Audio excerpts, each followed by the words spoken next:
અમદાવાદ ગ્રામ્યની વિવેકાનંદ નગર પોલીસે સરાહનીય કામગીરી કરી વિદેશી દારૂ ભરેલું આખું કન્ટેનર ઝડપી પાડ્યું છે। વિવેકાનંદ નગર પોલીસ સ્ટેશનના પોલીસ ઇન્સ્પેક્ટર એચ.એન. બારિયાનાઓએ આગામી 31 ડિસેમ્બર અનુસંધાને પોલીસ સ્ટેશન વિસ્તારમાં સઘન પેટ્રોલિંગ અને વાહન ચેકિંગ કરી તેમજ અંગત બાતમીદારોને અસરકારક પરિણામલક્ષી કામગીરી કરવા માટે સૂચનાઓ આપી હતી। ત્યારે પોલીસ સબ ઇન્સ્પેક્ટર એમ.આર. ઝાલા અને એએસઆઈ રજનીકાંત રામજીભાઈને બાતમી મળી હતી કે બડોદરા ગામની સીમમાં ઓએનજીસી વેલની સામે ફિરોઝખાન બેલીફ નામનો શખ્સ બહારથી કન્ટેનર મંગાવીને દારૂનું કટિંગ કરાવવાનો છે।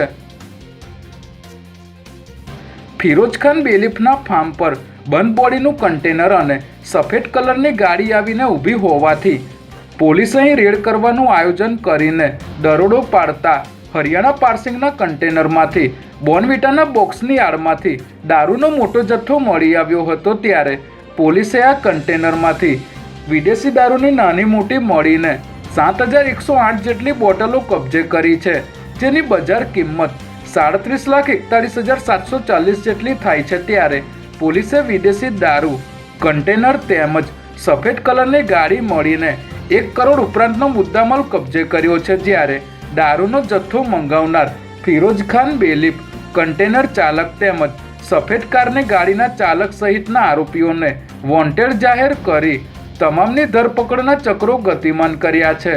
વિવેકાનંદ નગર પોલીસની આવી ત્વરિત અને સરાહનીય કાર્યવાહીને પગલે વિસ્તારના બુટલેગરોમાં ફફડાટ ફેલાઈ ગયો છે।